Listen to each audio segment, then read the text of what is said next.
हाय,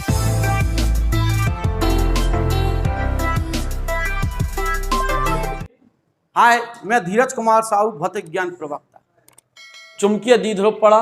चुंबकीय द्विध्रुव के कारण किसी बिंदु पर किसकी गणना करनी है? चुंबकीय क्षेत्र की तीव्रता की गणना करनी। जैसे हमने वैद्युत द्विध्रुव पढ़ा था, वैद्युत द्विध्रुव के कारण किसी बिंदु पर चुंबकीय वैद्युत क्षेत्र की तीव्रता, कितनी स्थितियां बनी थी? दो, अक्षीय स्थिति और निरक्षीय स्थिति। वही चीज फिर बनने वाली है।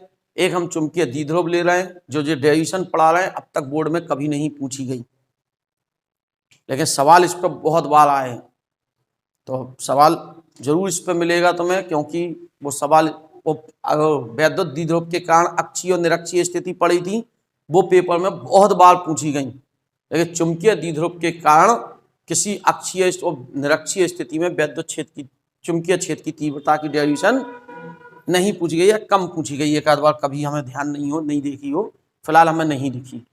तो क्वेश्चन है, चुंबकीय द्विध्रुव के कारण किसी बिंदु पर चुंबकीय क्षेत्र की तीव्रता। तो हेडिंग है चुंबकीय द्विध्रुव के कारण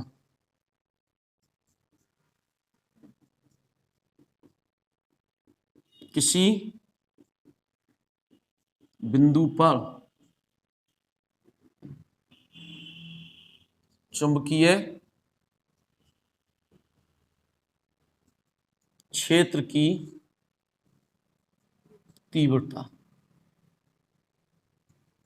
चुंबकीय द्विध्रुव लेंगे हम इसमें।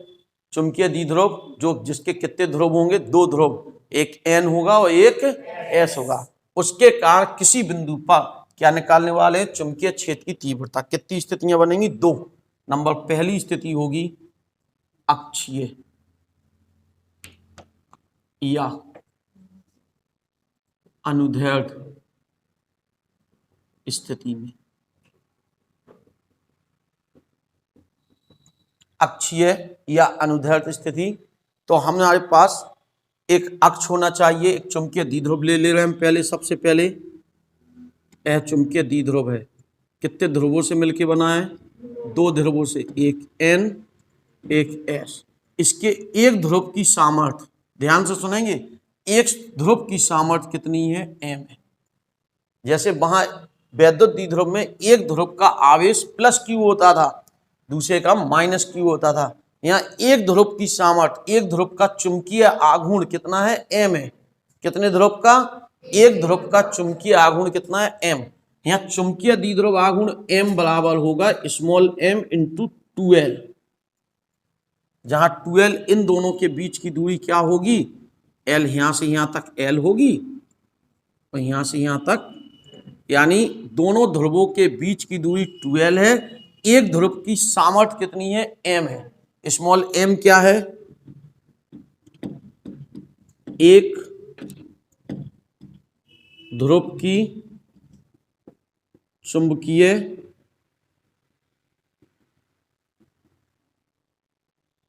सामर्थ्य, क्या बना जी? एक ध्रुव की चुंबकीय सामर्थ्य M जो है एक ध्रुव की चुंबकीय, और चुंबकीय द्विध्रुव आघूर्ण बराबर क्या होगा? एक ध्रुव की सामर्थ्य गुणे दोनों के बीच की दूरी। अब इसके अक्ष पर, अक्ष तो यही होगा, कितनी दूरी पर? R दूरी पर। कहां से R? मध्य बिंदु से R दूरी पर। एक बिंदु क्या है? P।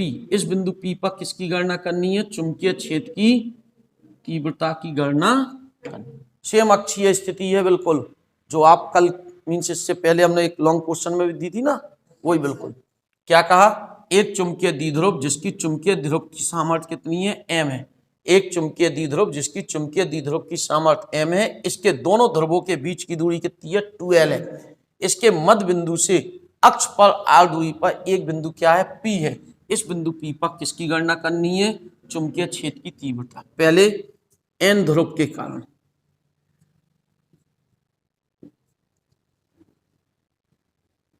P पर चुंबकीय क्षेत्र B बराबर म्यू 0/4 पाई।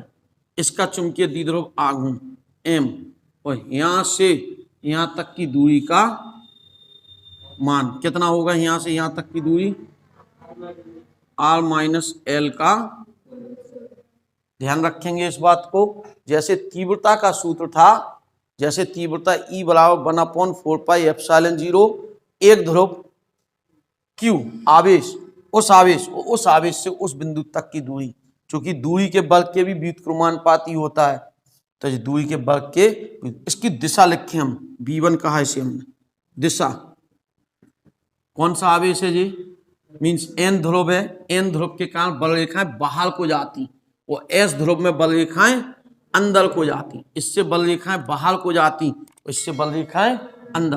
तो इस ध्रुव के कारण हमें निकालना, तो इसके कारण क्षेत्र कहाँ को जाएगा, बाहर की ओर जाएगा। ये V1 हो गया, दिशा क्या होगी, N से P की ओर,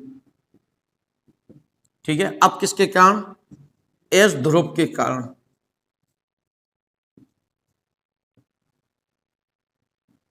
P पर कौन सा क्षेत्र, चुंबकीय क्षेत्र, क्या निकलेगा, V2 बराबर μ0/4 पाई m, इसकी सामर्थ्य, दोनों की एक ही है सामर्थ्य, एक ही चुंबक के दो ध्रुव हैं, तो एक सी पावर रखेंगे। यहां से वहां तक की दूरी क्या होगी, R प्लस L का, समीकरण 1, समीकरण 2। अब इसकी दिशा, इसके कारण बल रेखा अंदर को, जब अंदर को, तो इसकी बल रेखा इधर को होगी, तो दिशा क्या होगी, P से S की,